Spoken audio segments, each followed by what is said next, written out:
Assalamualaikum warahmatullahi wabarakatuh. Alhamdulillahirrahmanirrahim. Wa bihi nasta'in wa la ilaha illa waddin.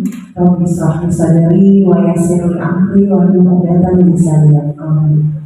Yang kami hormati Bapak Kepala Sekolah SD 130 Palembang Kota Yahudin, yang kami hormati Ibu Wakil Kepala Sekolah Ibu Bismillahirrahmanirrahim Sarjana Pendidikan Islam, yang kami hormati rekan-rekan guru teman sejawat dari SDN 130 Palembang. Baiklah rekan-rekan sekalian, pada hari ini kita akan pemaparan tentang pemahaman kepada rekan sejawat dari calon guru penggerak angkatan ke-10 dari Bu Eksariati Sarjana Pendidikan. Tapi sebelum itu, marilah kita bersama-sama membuka acara kita hari ini dengan melafazkan lafaz basmalah. Bismillahirrahmanirrahim. Baiklah Bapak Ibu sekalian, untuk memohon dan mengharapkan kelancaran acara pada hari ini, ada baiknya kita memohon dan memanjatkan doa untuk pemaparan hari ini yang nanti akan dipimpin atau diimami langsung kepada yang terhormat Bapak Yudi Hardiansyah Sarjana Pendidikan. Kepada Bapak Yudi, waktu dan tempat kami persilakan.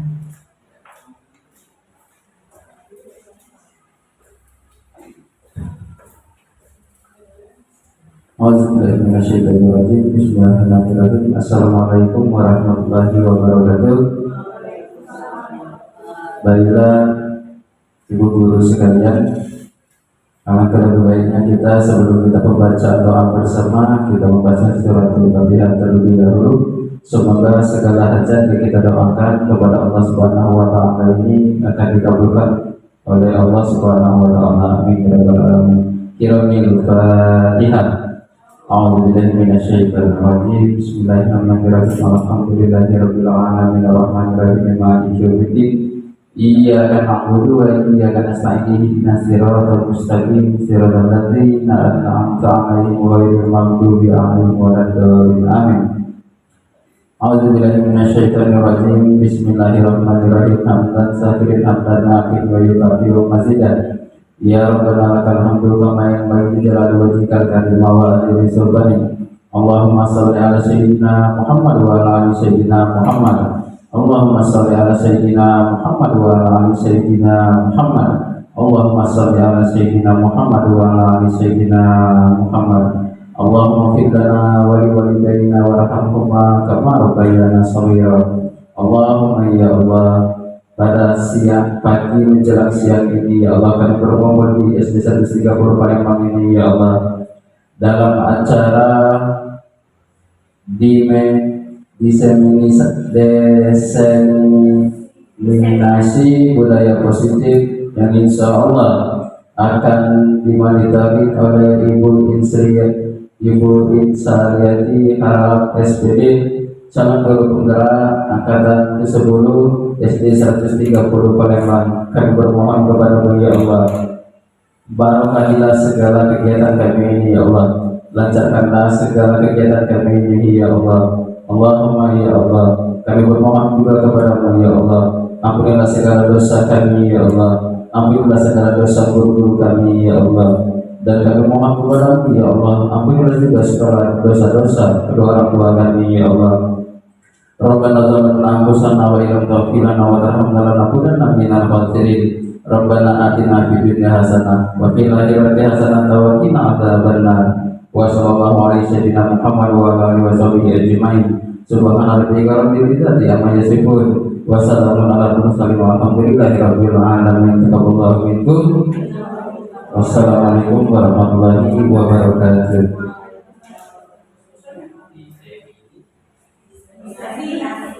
Waalaikumsalam warahmatullahi wabarakatuh.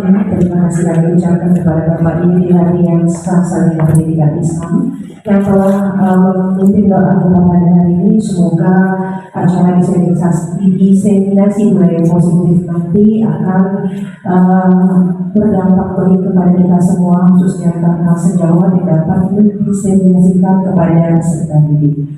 Baiklah Bapak Ibu, untuk acara selanjutnya Sambutan wakil dari pihak sekolah yang pada kesempatan kali ini akan diwakilkan oleh Ibu Misnari Sarjana Pendidikan Islam selaku wakil kepala sekolah dari SMP 130 Palembang. Kepada Ibu Misnari Sarjana Pendidikan Islam, waktu dan tempat kami persilakan.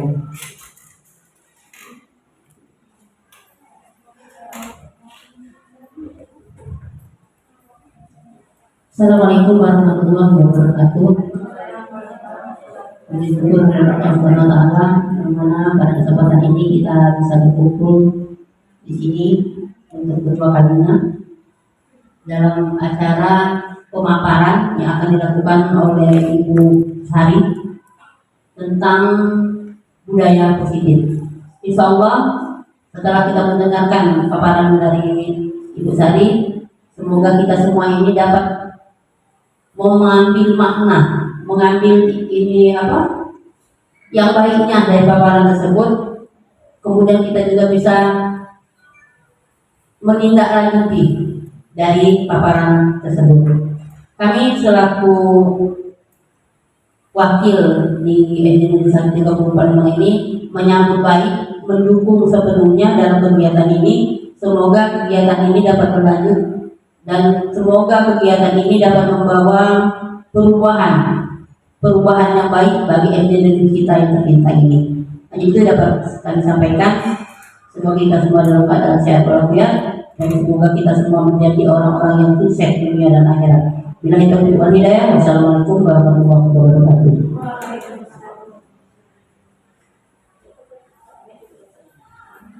Waalaikumsalam warahmatullahi wabarakatuh. Terima kasih kami ucapkan kepada Ibu Misnari Sarjana Pendidikan Islam mewakili sambutan dari pihak sekolah yang telah memberikan sambutan secara padat, jelas dan singkat.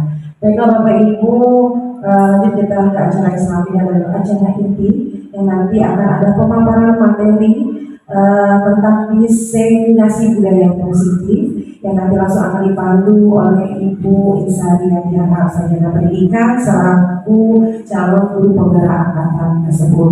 Untuk itu kepada Ibu Insari Yadiana Sarjana Pendidikan, waktu dan tempat kami persilahkan.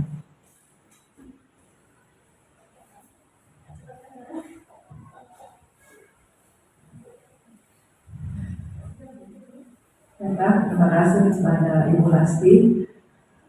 Sebelum mulai presentasi, saya ada pantun.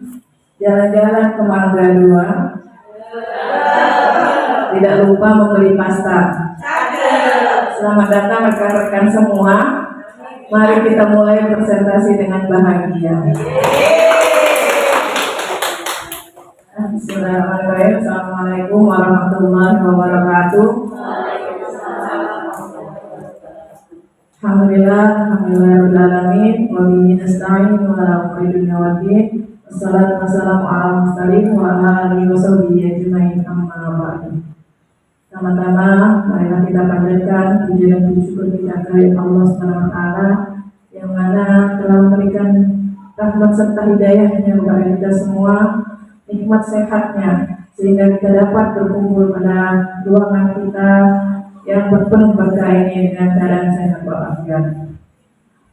Yang kedua, salawat salam kalau kita tunjukkan kepada Nabi besar Muhammad SAW yang mana kita nantikan syafaatnya di hari kiamat nanti, dan semoga kita semua mendapatkan syafaat dari Nabi Muhammad SAW. Amin amin ya rabbal alamin. Baiklah, pada yang terhormat rekan-rekan guru SD Negeri 130 Palembang. Ya. Di sini saya ucapkan terima kasih yang sebesar-besarnya telah hadir dalam kegiatan, salah satu kegiatan dari pendidikan guru penggerak angkatan 10 ini, yaitu kegiatan diseminasi pemaparan materi budaya positif dalam pemenuhan salah satu tugas calon guru penggerak angkatan 10. Bersama saya Insari Harhab, calon guru penggerak angkatan 10 dari SD Negeri 130 Palembang. Baiklah, sebelumnya saya yakin di sini semua ibu-ibu adalah guru-guru yang hebat dan luar biasa. Ya, kita iya dulu ya. Kalau saya bilang SD Negeri 130 luar biasa, oke? SD Negeri 130 luar biasa. SD Negeri 130 luar biasa. Oke, terima kasih. Oke, ya, memasuki materi budaya positif ini, ya.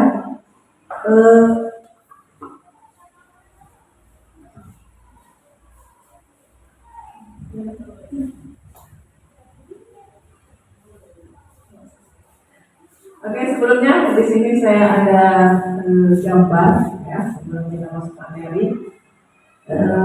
Apa yang terbesit di dalam pikiran Bapak Ibu dengan gambar di depan, ya. Yang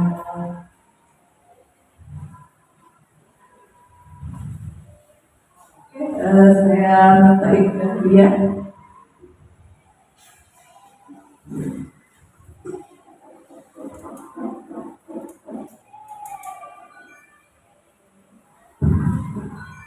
Baik, assalamualaikum warahmatullahi wabarakatuh.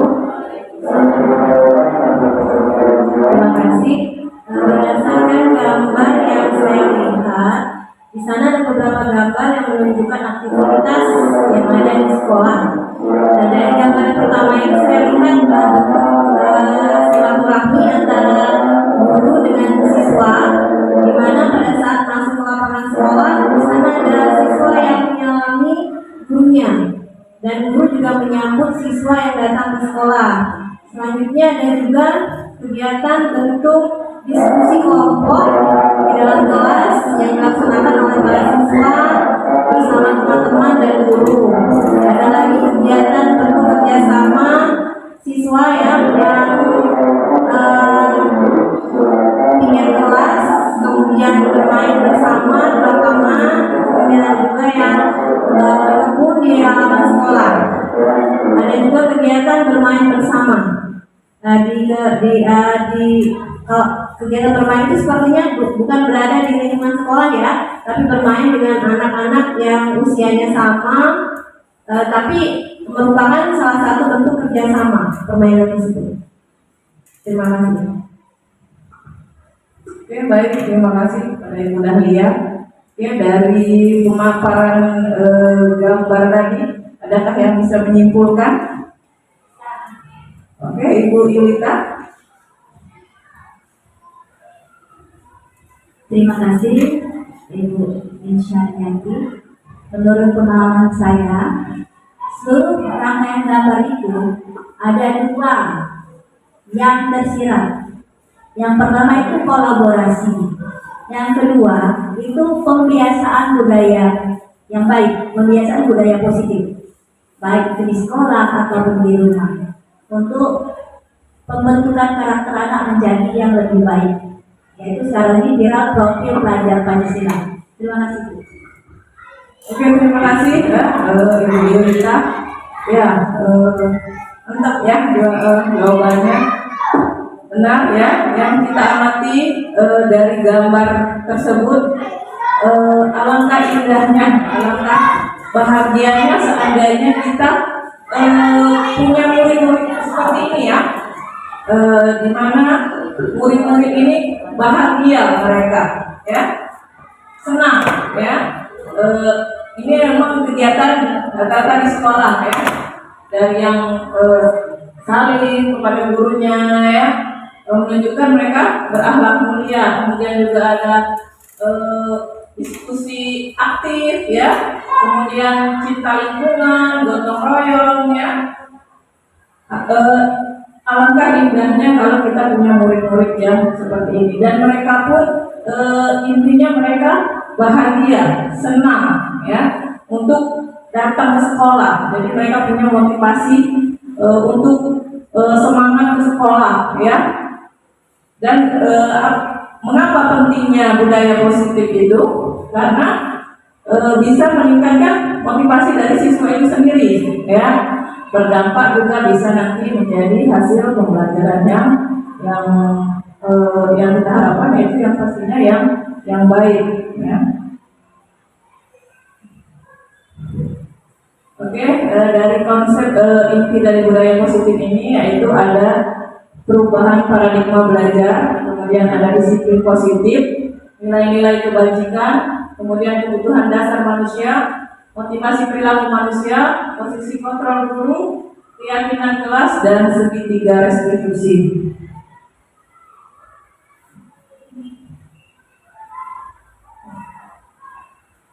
Yang pertama yaitu perubahan paradigma belajar, ya. Flashback kita ke masa kita sekolah dulu, ya. Bagaimana cara mengajar guru-guru kita dulu, ya. Dan pastinya sangat-sangat berbeda sekali dengan apa yang kita rasakan sekarang menjadi seorang guru, ya. Yang dulu hanya ada yang dibilang CBSA, catat buku sampai habis, ya. Dan itu juga terjadi perubahan-perubahan dalam kurikulum kita, ya. Berapa kali terjadi perubahan kurikulum. Dan itulah yang mendasari perubahan paradigma belajar. Apa saja sih yang mendasari dari perubahan paradigma belajar ini? Yaitu yang pertama adalah teknologi, ya. Sesuai dengan kemajuan zaman, ya. Dengan canggihnya teknologi yang sekarang, ya, dan itu juga berdasarkan dengan filosofi Ki Hajar Dewantara, di mana pembelajaran itu menyesuaikan dengan kodrat anak dan kodrat zaman, ya. Jadi kita mengikuti juga dengan keadaan zaman yang sekarang ini. Selanjutnya globalisasi, ya. Penelitian tentang neuroscience, ya, begitu banyak juga sekarang para ahli yang meneliti tentang syarat, ya, otak manusia, sehingga terjadilah perubahan paradigma belajar, ya. Kemudian ada lagi kemajuan dalam metodologi pengajaran, peningkatan kesadaran tentang keanekaragaman belajar, ya. Itu tadi faktor-faktor yang mempengaruhi perubahan paradigma belajar. Adapun dari ciri-ciri perubahan paradigma belajar adalah yang dulu hanya berpusat pada guru, ya, murid hanya mendengarkan, ya, dan sekarang kita berpusat pada siswa atau student center, ya. Kemudian dari hafalan ke konstruksi pengetahuan, ya. Jadi yang dulu hanya disuruh menghafal, ya, sekarang dipancing gimana anak-anak yang berpikirnya agak lebih maju. Kemudian dari pengetahuan teoritis ke keterampilan praktis, dari pembelajaran individual ke pembelajaran kolaboratif, dari penilaian berbasis tes ke penilaian berbasis performa, ya. Ini juga ciri-ciri dari perubahan paradigma belajar. Kemudian apa sih manfaat perubahan paradigma belajar ini? Yang pastinya meningkatkan motivasi dan keterlibatan siswa, di mana yang kita inginkan, kita harapkan itu siswa itu termotivasi untuk belajar, ya, dan mereka terlibat aktif dalam pembelajaran. Kemudian juga mengembangkan keterampilan berpikir kritis dan pemecahan masalah, meningkatkan kesiapan untuk dunia kerja, dan mengembangkan pembelajaran yang mandiri.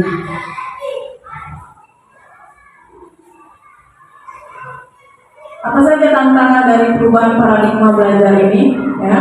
Adapun tantangannya yaitu membutuhkan perubahan pola pikir guru, dan pastinya itu kita rasakan semua, ya, di mana kita dituntut untuk terus mengembangkan diri, ya, untuk mengikuti pelatihan guna untuk perubahan paradigma belajar yang lebih maju lagi, ya.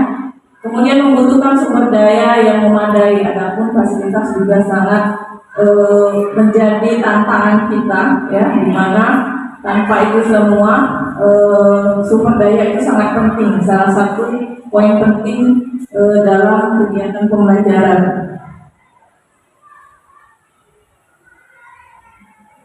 Yang next, disiplin positif, ya. Apa sih disiplin positif itu? Bagaimana? Ya, menurut Ki Hajar Karena pernah bicara yaitu di mana ada kemerdekaan disitulah harus ada disiplin yang kuat. Sungguh pun disiplin itu bersifat self discipline, yaitu kita sendiri yang mewajibkan kita dengan sekeras-kerasnya. Tetapi itu sama saja, sebab jikalau kita tidak cakap melakukan self disiplin, wajiblah penguasa lain yang mendisiplinkan diri kita. Dan peraturan demikian itulah harus ada di dalam suasana yang merdeka. Yang merdeka bagaimana? Yang tidak hanya terlepas dari perintah, akan tetapi juga cakap untuk memerintah diri sendiri. Ya, itu tadi dari Bapak Pendidikan kita dari Utara. Ya. Selanjutnya disiplin apa sih? Disiplin itu yaitu tentang mengembangkan kemampuan untuk mengatur diri sendiri, ya, bertanggung jawab atas tindakan dan mencapai tujuan. Ya, disiplin juga bukan hanya tentang mengikuti aturan, tetapi juga tentang memahami alasan di balik aturan tersebut. Dan orang yang berdisiplin memiliki motivasi internal untuk berperilaku baik, bukan karena takut akan hukuman.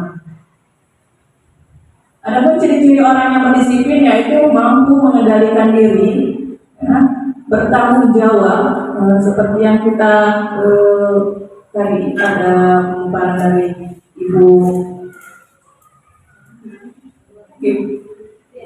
Dian tadi ya, sangat inspirasi sekali ya. Bahwasanya berdisiplin itu bukan hanya datang tepat waktu saja, ya.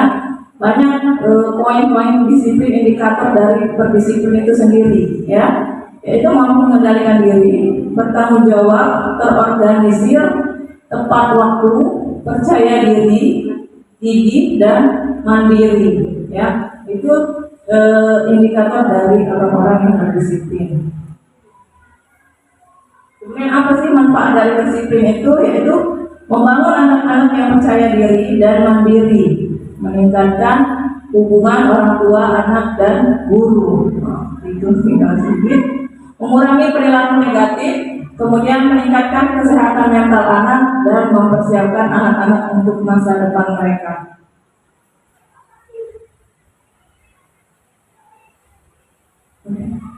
Next, yaitu tentang nilai-nilai kebajikan.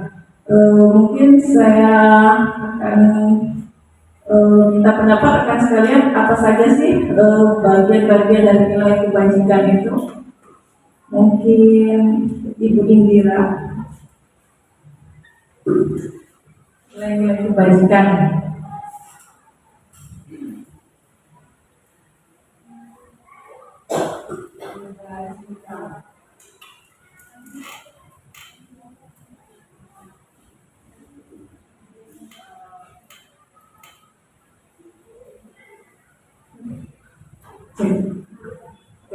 Kalau menurut saya nilai kebajikan yang ditunjukkan oleh siswa adalah perilaku-perilaku terpuji yang dapat mereka lakukan, seperti menolong teman ketika teman membutuhkan, ketika teman sakit, ataupun membantu guru ketika membawakan buku misalnya, ataupun juga dengan menjaga kebersihan sekolah, menjaga kebersihan kelas mereka masing-masing, itu juga termasuk dalam nilai-nilai kebajikan. Terima kasih. Oke, terima kasih Bu Ibu Indira. Ya, banyak sekali poin-poin dari nilai kebajikan itu ya. Sebenarnya apa sih nilai-nilai kebajikan itu? Ya, nilai-nilai kebajikan itu adalah sifat-sifat positif yang menjadi dasar perilaku manusia dan pedoman moral yang membantu kita membedakan baik dan buruk, prinsip-prinsip yang mengarahkan kita untuk bertindak dengan cara yang benar dan terhormat, serta kualitas yang memperkuat karakter dan menentukan jati diri kita. Adapun contoh-contoh dari nilai kebajikan dari seperti yang sudah disampaikan Ibu Indira, ya. Keadilan ada tanggung jawab, kejujuran, kesabaran, keberanian, rasa syukur, kasih sayang, dan kebaikan. Mengapa nilai-nilai kebajikan itu sangat penting? Ya, karena membantu kita membangun hubungan yang positif dengan orang lain, ya. Tentunya kita kembali ke diri kita sendiri, bagaimana kita ingin diperlakukan orang dengan baik, itulah juga kita memperlakukan orang lain. Kemudian meningkatkan kebahagiaan dan kesejahteraan kita, membuat kita menjadi individu yang lebih baik dan bermoral, membantu kita mencapai tujuan dan menjalani hidup yang bermakna.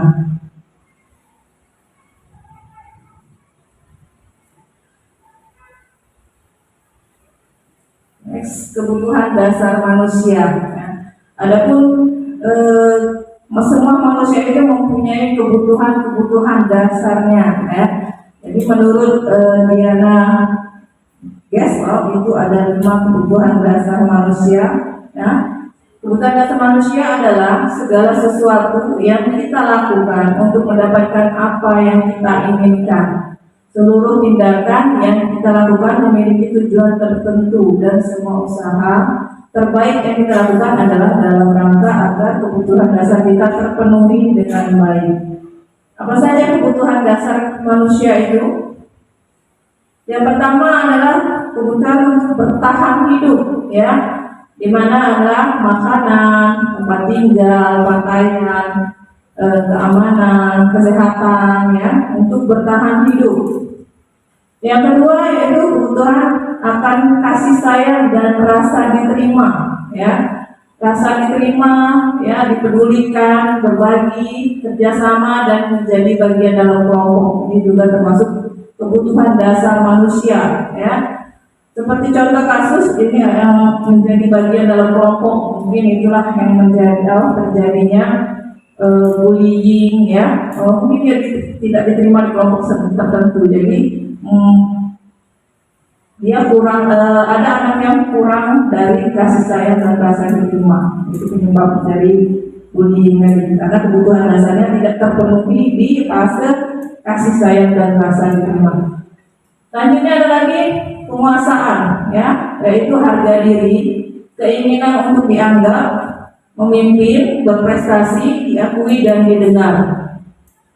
Selanjutnya ada kebebasan, kebutuhan dasar kebebasan, mandiri, memiliki pilihan, mencoba hal baru, mampu mengendalikan arah dirinya.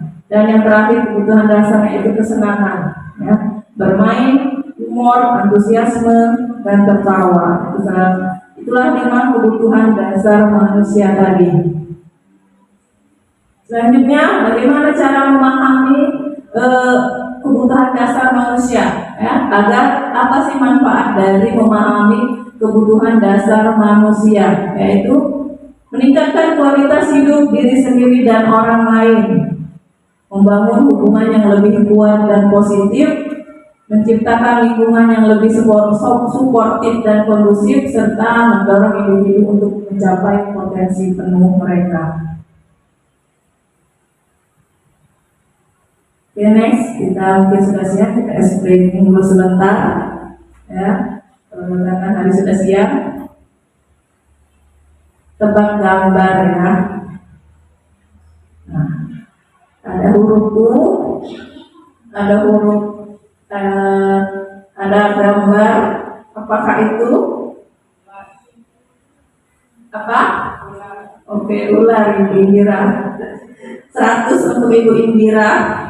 Next.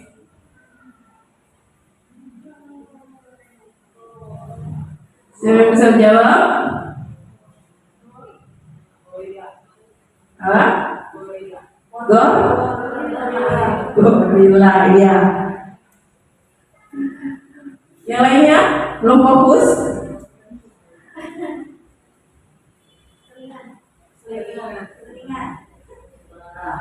Nggak fokus ini. Fokus.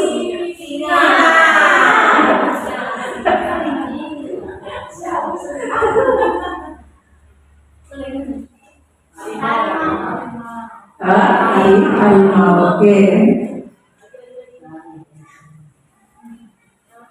Buaya. Iya, buaya. Ya, buaya. Buaya.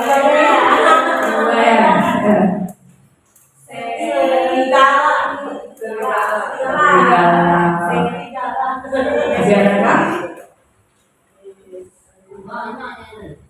Tahu ya? Oke, next kita materi selanjutnya yaitu motivasi perilaku manusia. Ya, ada 3 motivasi perilaku manusia. Ya, yang pertama yaitu untuk menghindari ketidaknyamanan atau hukuman. Jadi kalau bahasa bilangnya ambil aman, ya, untuk menghindari ketidaknyamanan, ya, daripada dari aman. Yang kedua untuk mendapatkan imbalan atau penghargaan dari orang lain. Kadang juga masih disebut juga caper. Banyak ya, serba salah jadi. Ya, yang ketiga adalah untuk menjadi orang yang mereka inginkan dan menghargai diri sendiri dengan nilai-nilai yang mereka percaya. Ya, jadi yang pertama ini adalah tingkat motivasi terendah, yang kedua ini sedang, dan yang ketiga inilah yang menjadi motivasi tertinggi. Ya, kemudian lagi ada tentang hukuman, konsekuensi dan restitusi. Ya. Apa sih perbedaan dari ketiga ini? Ya. Ada hukuman, ya, hukuman itu tidak terencana atau tiba-tiba. Ya. Murid tidak tahu apa yang akan terjadi atau tidak dilibatkan. Kemudian bersifat satu arah dan berupa hukuman fisik atau psikis. Sedangkan konsekuensi itu terencana dan disepakati sesuai peraturan. Selanjutnya, murid tetap dibuat tidak nyaman dan sikap guru selalu memonitor murid. Ada lagi yaitu restitusi, ya, proses menciptakan kondisi bagi murid untuk memperbaiki kesalahan. Proses kolaboratif yang mengajarkan murid untuk mencari sesuatu solusi sendiri. Selain ini, hukuman, konsekuensi, dan restitusi ada juga penghargaan. Apa sih penghargaan itu? Pengakuan atau pemberian sesuatu kepada seseorang atau kelompok atas suatu prestasi dan jasa yang telah dilakukannya. Adapun dampak dari penghargaan ini mempunyai dampak positif dan negatif, ya.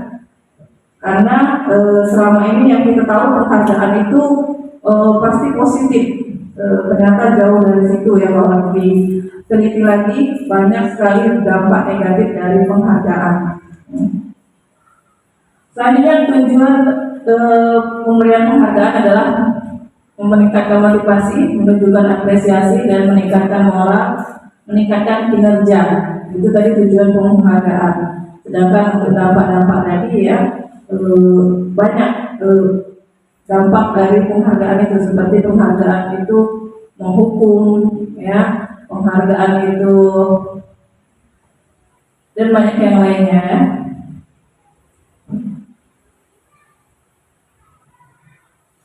Oke, selanjutnya keyakinan kelas, ya. Apa sih keyakinan kelas dan kenapa bukan peraturan kelas? Peraturan ini atau sekolah, ya, keyakinan kelas atau sekolah atau peraturan sekolah. Mengapa bukan peraturan? Mungkin saya mau minta bantu Ibu Nur. Kenapa keyakinan bukan peraturan?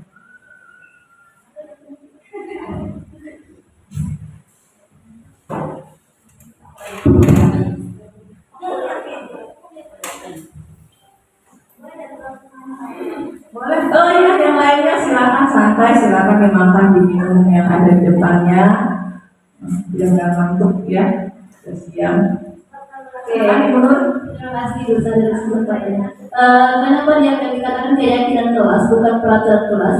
Di sini dikatakan keyakinan kelas karena semua yang ada di kelas itu adalah kesepakatan dari semua anggota kelas. Jadi itu benar-benar keluar dari diri mereka sendiri, bukan guru yang mau peraturan dan kemudian siswa mengikuti peraturan tersebut. Namun keyakinan kelas ini siswa yang bersama-sama membuat sebuah kesepakatan di sebuah kelas, jadi mereka benar-benar keluar dari diri mereka sendiri. Seperti itu besarnya. Ya, terima kasih Bu Nur, ya. Ya, ya. Keyakinan kelas atau kesepakatan, ya. dan bukan peraturan. Ya, kalau peraturan itu biasanya guru yang mendominasi, ya maksudnya jadi guru yang menetapkan. Ya. Tapi kalau keyakinan biasanya kita sama-sama, ya sama-sama membuatnya. Jadi keyakinan kelas itu adalah pernyataan-pernyataan yang disepakati bersama oleh guru dan murid untuk menjadi pedoman dalam bersikap dan berperilaku di kelas. Keyakinan kelas juga dibuat bersama-sama dengan melibatkan seluruh murid dan kelas, sehingga mereka merasa memiliki dan bertanggung jawab atas keyakinan tersebut. Ya, beda dari dengan peraturan. Kalau peraturan biasanya kita yang menetapkan tidak boleh membawa HP atau tidak boleh, ya. Dan keyakinan kelas ini menggunakan kalimat-kalimat yang positif. Ya. Next, apa sih tujuan dari keyakinan kelas itu? Yaitu membangun budaya positif di kelas, meningkatkan motivasi belajar murid, mengembangkan karakter murid, memperkuat hubungan antara guru dan murid. Dan lagi-lagi semuanya demi untuk murid kita, yaitu ya agar mereka termotivasi, ya untuk semangat belajar ke sekolah. Adapun pembentukan keyakinan kelas yaitu bersifat abstrak berupa pernyataan universal dibuat dalam pernyataan positif, ya, dan sedikit saja agar mudah diingat. Nggak usah banyak-banyak, ya berapa, mungkin cukup 7, 6 atau 7 poin saja, ya, agar mudah diingat. Jadi mereka lebih bertanggung jawab akan apa yang sudah disepakati tadi. Kemudian semua warga sekolah dilibatkan saat membuat keyakinan kelas tadi.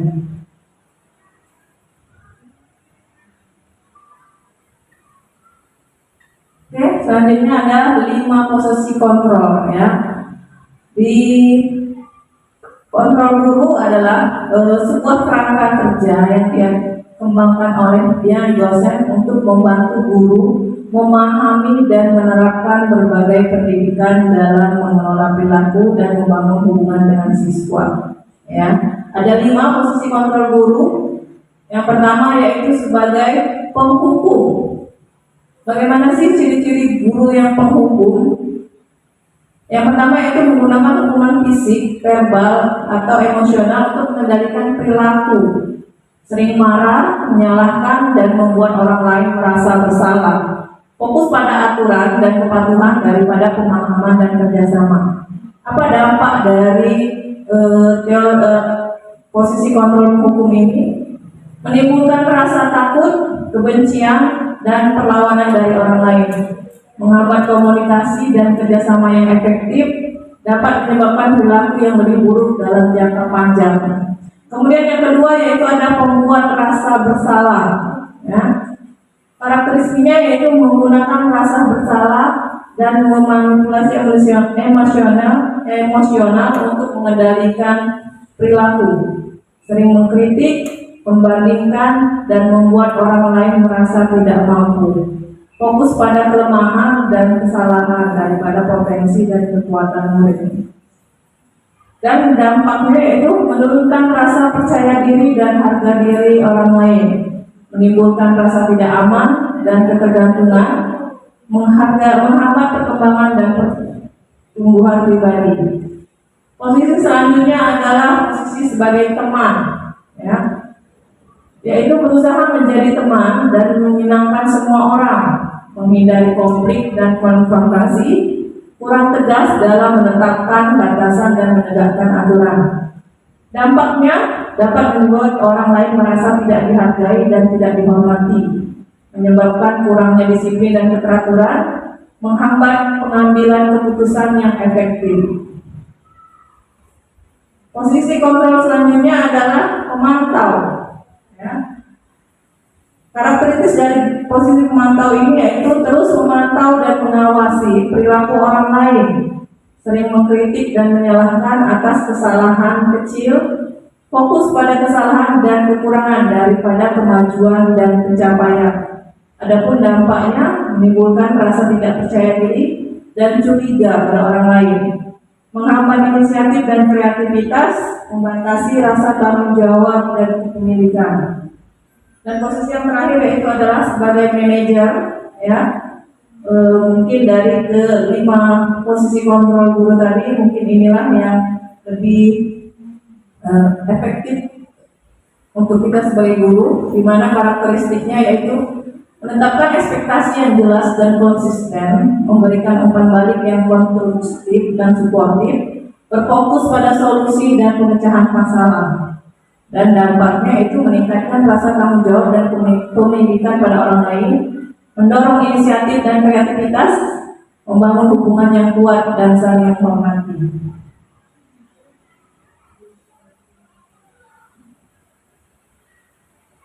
Adapun di sini saya akan kasih contoh penerapan 5 posisi kontrol guru ketika kasus siswa tidak memakai atribut lengkap saat upacara. Ya, ini misalnya guru yang berbicara, ya, kamu sudah melanggar peraturan sekolah, kamu tahu konsekuensinya. Setelah upacara kamu beli atributnya ke koperasi dan jangan diulangi lagi, ya. Ini masuk ke kategori posisi kontrol guru yang mana? Ya, yang pertama apa? Coba Ibu Nadia. Kamu sudah melanggar peraturan sekolah, kamu tahu konsekuensinya. Setelah upacara, kamu beli atributnya ke koperasi dan jangan diulangi lagi. Sebagai posisi kontrol guru sebagai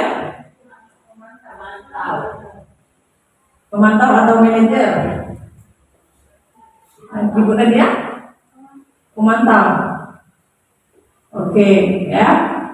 Kemudian selanjutnya, ya. Yang kedua, berapa kali ibu harus memberitahu kamu selalu mengecewakan.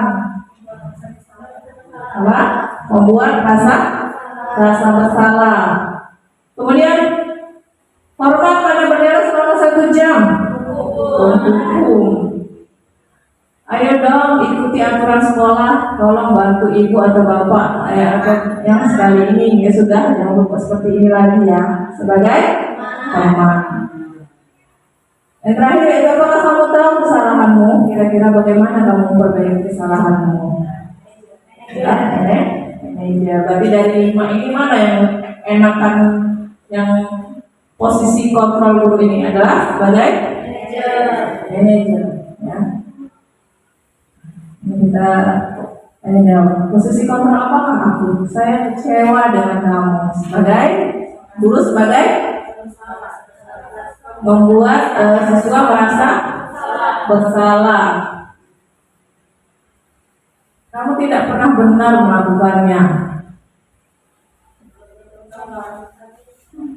Bisa membuat merasa bersalah juga, ya. Apa rencanamu untuk menyelesaikan masalah ini? Manajer. Ayolah lakukan demi ibu, ya. Teman, kelas banget, ya, teman ini. Kamu tidak akan dapat nilai jika tidak mengerjakan tugas. Apa? Pemantau, ya.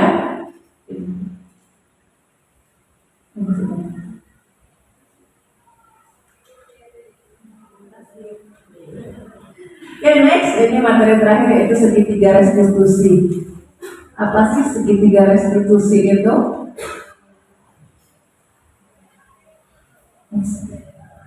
Ya, segitiga restitusi merupakan sebuah kerangka kerja yang dibuat untuk membantu anak-anak yang telah memperbaiki kesalahan, yang telah melakukan kesalahan, memperbaiki kesalahan, untuk melakukan memperbaiki kesalahannya dan belajar dari pengalamannya.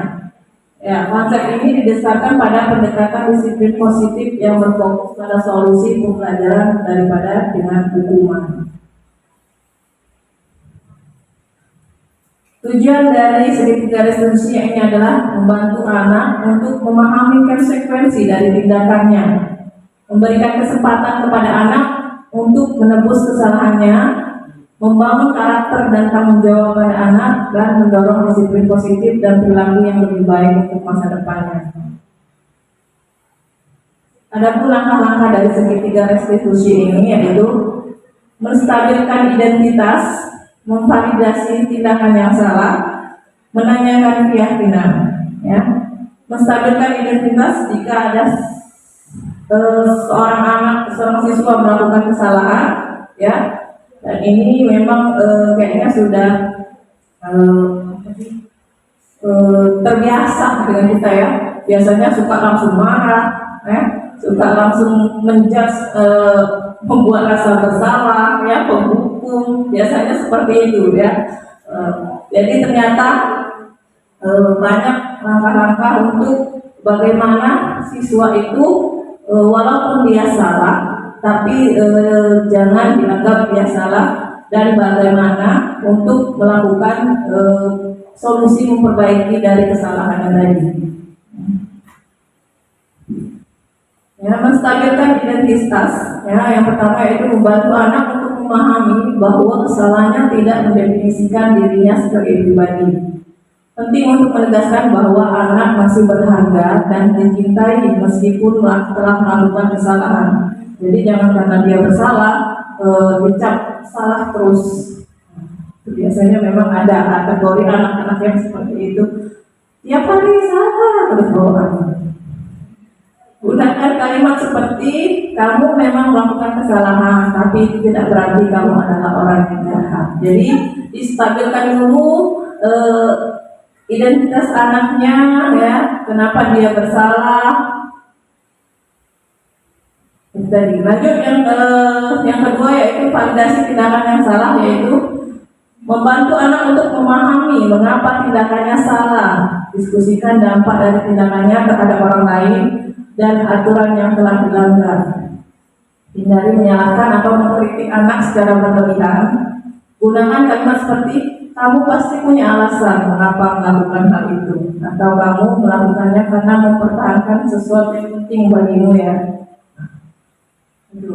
Memang sebenarnya agak ribet ya, cuma biasanya memang inilah yang salah satu dari budaya positif ini, yaitu segitiga restitusi, ya. Jadi selama ini semoga ini membawa perubahan untuk kedepannya. Selanjutnya yaitu menanyakan keyakinan, ya, membantu anak untuk memahami keyakinan yang mendasari perilakunya. Diskusikan apa yang mendorong anak untuk melakukan tindakan tersebut. Kemudian bantu anak untuk menemukan cara yang lebih positif dan konstruktif untuk mengekspresikan dirinya. Gunakan kalimat seperti apa yang membuat kamu kesal, apakah ada cara lain untuk menyelesaikannya, ya. Ini tadi langkah-langkah untuk segitiga restitusi, ya, penyelesaian masalah bagi siswa yang bermasalah. Oke, jadi kedepannya semoga bisa kita terapkan, ya, dalam segitiga restitusi ini dalam penyelesaian masalah-masalah siswa yang ada. Terakhir yaitu kesimpulan, ya, karena budaya positif adalah sebuah sistem nilai, ya, dan keyakinan yang dianut dan dipraktikkan oleh individu dan kelompok untuk menciptakan lingkungan yang aman, saling menghormati, saling mendukung, dan budaya ini didasarkan pada prinsip-prinsip seperti disiplin positif, penghargaan intrinsik, dan fokus pada solusi.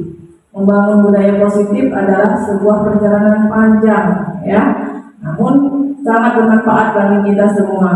Dengan dedikasi dan kolaborasi bersama, semoga kita dapat menciptakan lingkungan yang lebih positif dan mendukung bagi semua murid kita. Baiklah, demikianlah pemaparan materi dari saya tentang budaya positif ini. Lebih dan kurang saya mohon maaf. Saya akhiri dengan billahi taufiq wal hidayah. Assalamualaikum warahmatullahi wabarakatuh.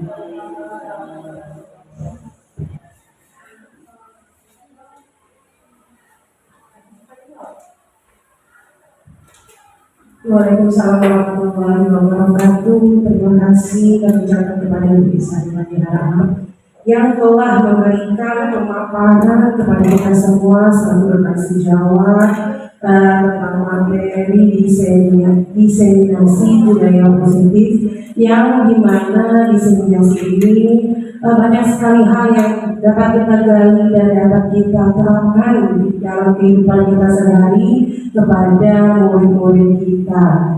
Semoga apa yang telah dipaparkan oleh Bu Isania tadi dapat kita ajarkan atau kita tularkan dengan baik kepada seluruh murid kita.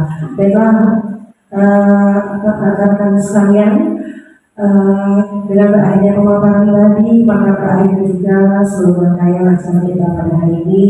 Mari bersama-sama kita melafazkan lafaz hamdalah.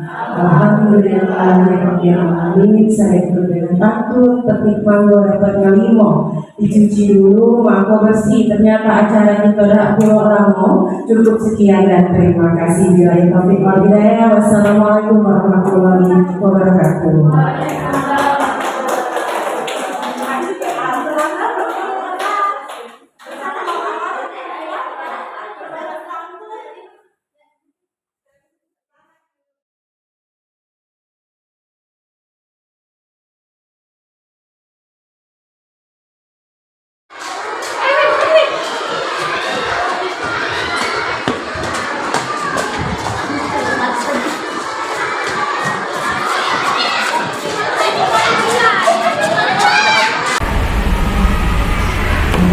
Tadi ibu dengar dari Bu Tiket katanya kamu sering datang terlambat. Iya Bu, saya minta maaf Bu. Seingat kamu sudah berapa kali kamu datang terlambat? 5 kali kayaknya Bu. Sering terlambat itu kesalahan bukan? Iya Bu. Nah, yang namanya berbuat salah itu manusiawi ya. Setiap orang pasti pernah berbuat salah. Yang penting kita belajar dari kesalahan tersebut dan berusaha untuk memperbaikinya. Setuju Bu. Selanjutnya kita cari solusinya ya, sama-sama gimana caranya biar kamu tidak terlambat lagi. Baik Bu. Kalau boleh tahu kenapa kamu datang terlambat? Saya suka ketiduran sore hari Bu. Jadi saya kalau malam saya suka tidur. Saya suka menonton TV malam hari. Jadi saya kesini. Kamu tahu nggak keyakinan kelas yang sudah kita sepakati? Aku Bu. Jadi kalau terlambat ke sekolah, sesuai tidak dengan keyakinan kelas yang sudah kita sepakati? Tidak Bu. Menurut kamu keyakinan kelas apa yang sedang kamu langgar? Saya tidak berdisiplin Bu. Menurut kamu disiplin itu penting atau tidak? Penting sekali Bu. Kalau saya berdisiplin, saya tidak akan datang terlambat dan tidak akan ketinggalan pelajaran. Ya, nah, ya disiplin itu sangat penting dalam kehidupan kita. Iya Bu, saya menyesal Bu, saya minta maaf Bu. Nah, ya sikap kamu sudah baik ya, meminta maaf dan menyadari kesalahan kamu. Baiklah, selanjutnya menurut kamu gimana caranya biar kamu tidak datang terlambat lagi? Saya akan usahakan untuk tidak tidur di sore hari agar saya cepat tidur ketika malam hari agar saya tidak bangun kesiangan. Baik ya, kamu sudah menemukan solusinya. Dan ibu akan kerjasama dengan orang tua kamu agar kamu tidak datang terlambat ke sekolah lagi. Baik Bu. Oke, semoga kamu jadi lebih baik lagi ke depannya ya. Silakan kembali ke kelas ya Indah. Iya Bu. Assalamualaikum warahmatullahi wabarakatuh. Perkenalkan, nama saya Indah Setia Aprilia. Terima kasih Ibu telah mengajak saya diskusi bersama Ibu Guru. Saya senang sekali diajak diskusi untuk mencari solusi atas kesalahan yang saya lakukan agar saya tidak datang terlambat lagi ke sekolah. Wassalamualaikum warahmatullahi wabarakatuh.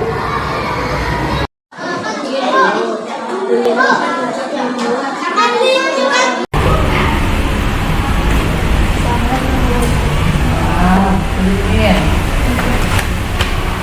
kabarnya Win? Baik. Win, kamu tahu nggak kenapa ibu panggil ke sini? Kemarin waktu kita ulangan matematika, ibu lihat kayaknya Wina nyontek deh, benar nggak? Iya sih Bu. Iya. Nah, ya menurut Wina nyontek itu benar atau salah sih? Salah Bu. Ya, lalu semua orang itu emang pernah salah bagaimana supaya kita tidak mengulanginya lagi, ya. Saya berusaha untuk berubah diri, ya. Setuju? Setuju Bu. Kalau dari tahu kenapa sih nilai nolnya? Karena tadi malam nggak belajar Bu, yang main game. Jadi menurut Lina, nyontek itu benar atau salah? Salah Bu. Lina masih ingat pelajaran kelas yang kita sepakati pada awal pertemuan kemarin? Ingat Bu. Jadi dalam kesepakatan kelas itu kira-kira Lina melanggar nggak sih? Melanggar Bu. Kira-kira keyakinan kelas apa yang Lina langgar? Lina tidak jujur Bu, Lina melanggar keyakinan kelas jujur dalam bertindak. Jadi Lina sudah menyadarinya ya.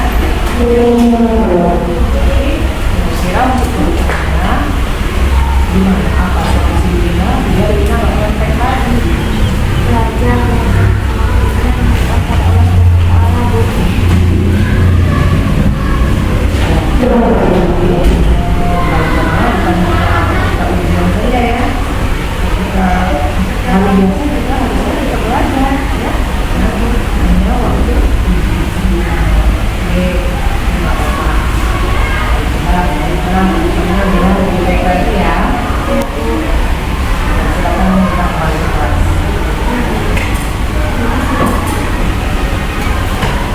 Assalamualaikum warahmatullahi wabarakatuh. Perkenalkan, nama saya Raden Ayu Nata Yulia Ramadhani. Terima kasih Ibu telah mengajak saya berdiskusi mengenai kesalahan yang saya lakukan dan menemukan solusi atas kesalahan saya, yaitu mencontek surat ulangan. Terima kasih. Wassalamualaikum warahmatullahi wabarakatuh.